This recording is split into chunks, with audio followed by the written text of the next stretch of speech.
Hi, welcome back to my channel. Being prepared on the homestead is something that's really important to us here at 15 Acre Homestead. And one of the ways that we stay prepared is by making our own candles. Today, we're going to make DIY emergency candles. Except we're not going to measure and use all the supplies that we normally do. We're going to reuse candles that are already burnt down and don't have any use for anymore. So come along with me today, and I'm going to teach you how to do the same thing we do. So I want to show you some of the supplies that we're going to use today.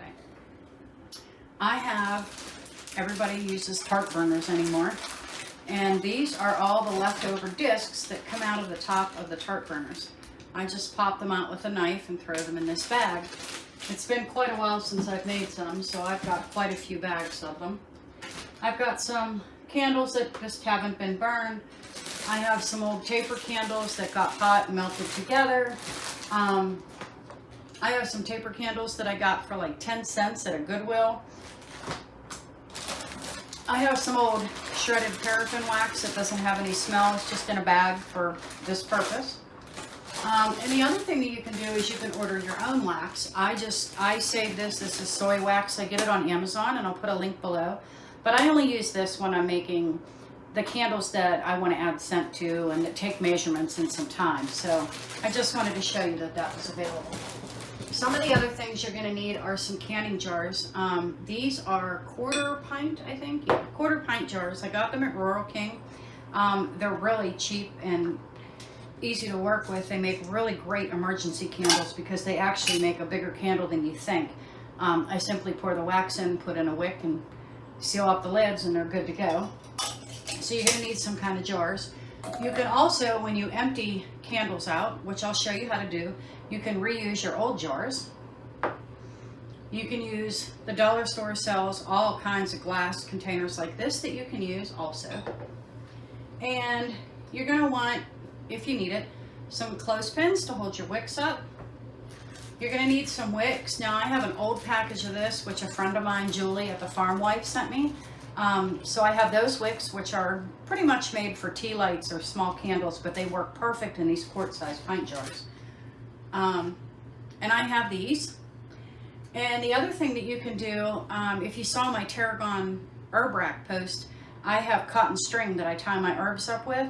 And this is a braided string. You can order this on Amazon. You can go ahead and dip this in melted wax and let them dry, cut them to whatever length you need. And you can also use this for wicks. So you don't actually have to buy wicks, and it's actually cheaper to buy the cotton string. I have a pair of scissors. I have a sharp knife. I have a pick. I think this is a pick from a nutcracker set to help get the rest of the nut out of the shell.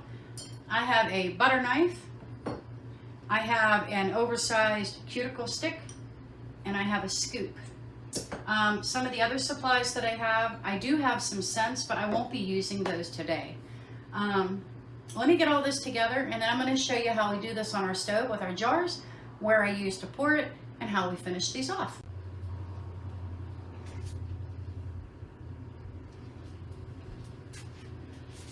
Okay, so it's only been maybe 3 minutes. As a matter of fact, the jar is not even hot enough for me to not be able to touch. So I'm going to go ahead and turn the heat off.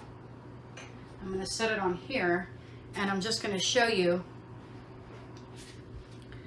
that the wax is melting, and I'm able to actually spin the wax around in here. So I'm going to show you how I'm going to just dump this into a container real quick, and you'll see what I'm going to do.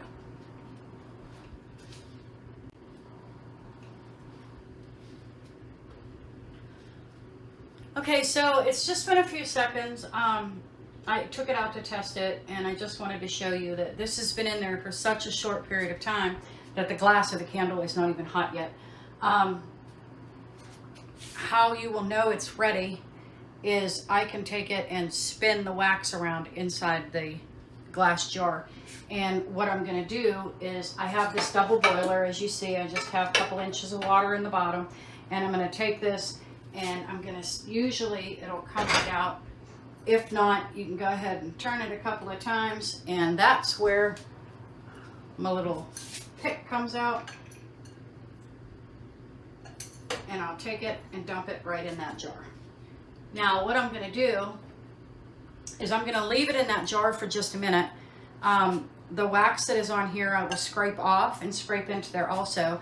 And then I'm going to give you a close-up in a minute. I'm going to show you one step that you have to do when you melt these candles that you don't have to do when you make normal candles.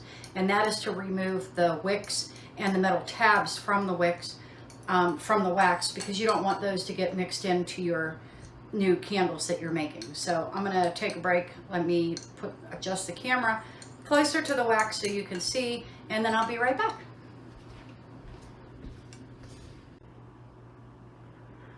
Okay, this is the wax in the thing in the double boiler, and before I boil it, I just want to show you that all I'm going to do is just stick this little pick in here and just kind of pop these little tabs out. I'm going to set them aside for a minute because I really don't want them in my wax.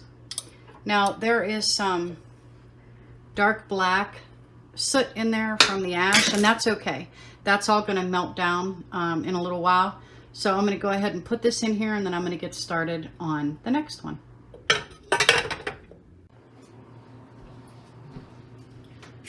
Okay, I wanted to bring you back to show you that what I've done is I have melted 2 of the discs that I had.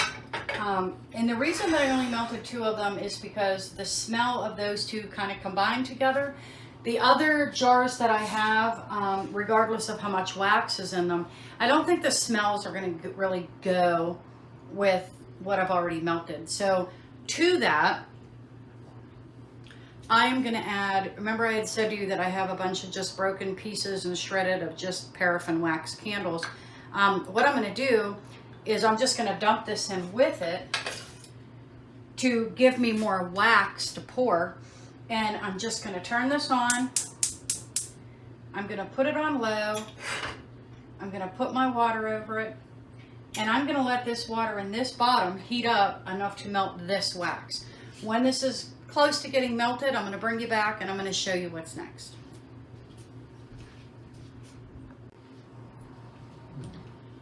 So while I'm letting this melt down, I just wanted to touch on a few things with you. First of all of the candles that I'm melting are made from paraffin wax. Usually a soy candle will say on the jar or somewhere around it that it is made from soy wax.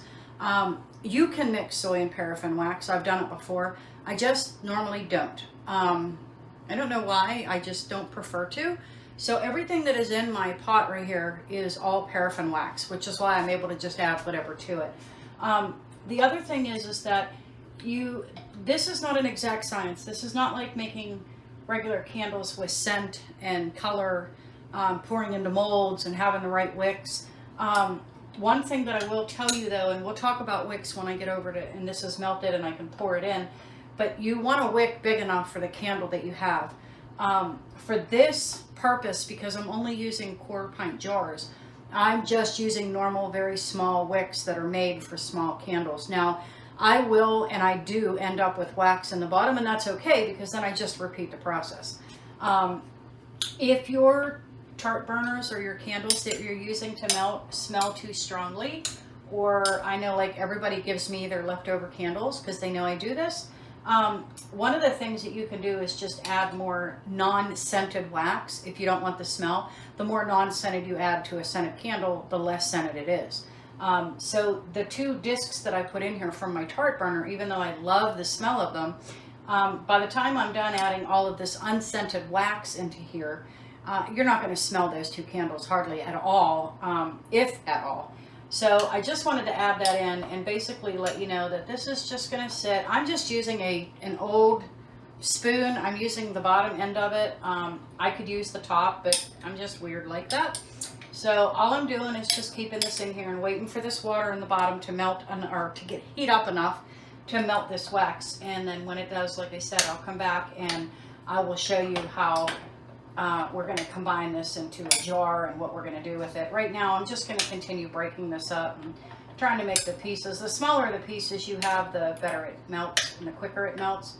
Like I said, this is not, candle making 101. This is emergency DIY candles because we're all about reusing, reducing, and recycling on our homestead. This is just a great way to do it. So I wanted to throw that in there. So let me keep melting this down. And once this is all done and I'm ready to pour it into jars, I'll come back and I'll show you how we finish the process.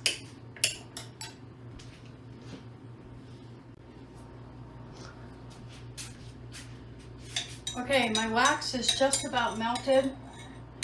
I'm going to be pouring it into my jars, but one thing that I've done is the water that I used to melt the wax that was in the large jars, what I've done is I placed these jars into, and what I did was it took the chill, the cold off the jars from being in the house here. Now I do not have the air conditioner on, but I don't want my jars to break.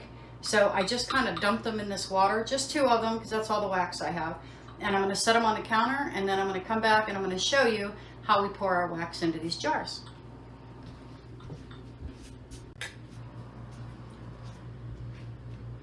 Okay, so I have my wax, and of course there's going to be a bunch of black yucky debris at the bottom. And all I'm going to do is I'm going to set my jars here, and I'm right-handed, so I'm going to switch my hands.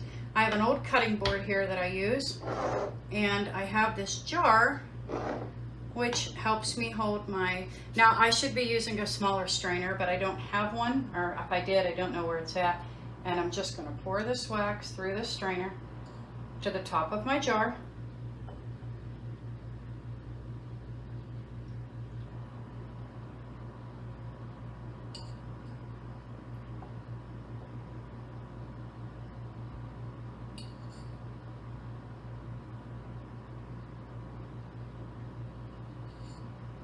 And since I have a little extra,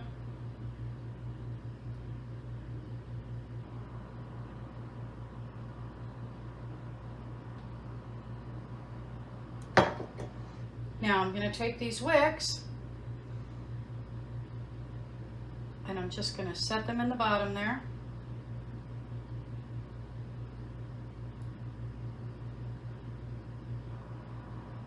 Now, you can hot glue these wax or wicks. You can hot glue them. You can do, you know, whatever you feel you need to do to make them stay. I just play with them for a few minutes, and eventually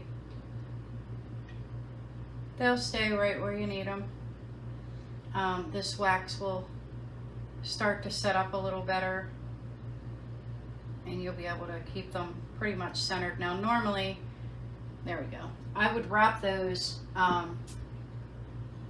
Doesn't want to work with me today. I would wrap these around a skewer, lay the skewer on the top and let it sit. This one does not want to cooperate.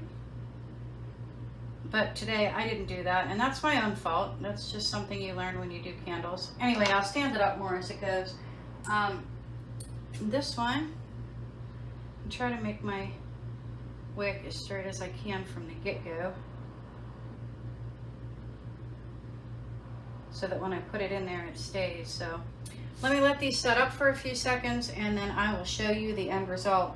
And this is the strainer. You'll see all the yuck that's in the bottom of it. So I'm gonna let these sit for a few minutes, and then we'll come back and I'll show you what they look like. Okay, so these are the 3 candles that I made. As you can see on the bottom, they're starting to set up already. They'll turn white. I'm going to let these completely cool. I won't be burning these for quite a while, but I'm going to let these cool and harden up, and I'll start getting new batches ready. And I'll come back here when these are ready and show you the finished product. Okay, I just wanted to show you the final product. These are the 5 types of candles that I made. They're all different colors because obviously the wax that I melted was different colors. These 2 are actually from the same candle, and I wanted to show you this for a reason. If you can see, this has a very indented part of wax in here, and I could have poured more wax on top to smooth this out, and it would have come out more like this one. I did not do that with this one, but it came out smooth. But this is also a different kind of wax. It's very soft. This one has a bit of an indent also. That does not hurt anything. If you want to pour more in, you can. All you've got to do is add more wax to the top. But these are the finished mason jars. They're all done. And like I said, I just wanted to show you the the end result of these candles. One hint that I'm going to throw in is the scents that were in the jar originally with this candle kind of went together, so it's why I mixed that wax together.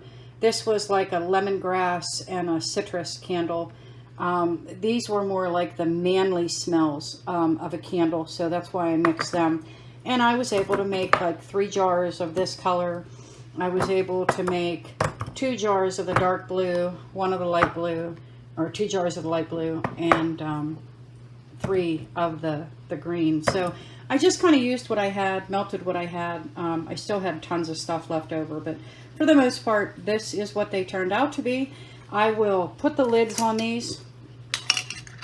I'll seal them up, and I'll place them in the top of my pantry cabinet, just like these, stacked on top of each other, 3 high. And when the need comes for it, then I'll take them out and I'll use them. So let me know how your candles turn out. In the meantime, subscribe to my channel so you can learn some more. I hope you enjoyed this. Thanks for watching. Bye-bye.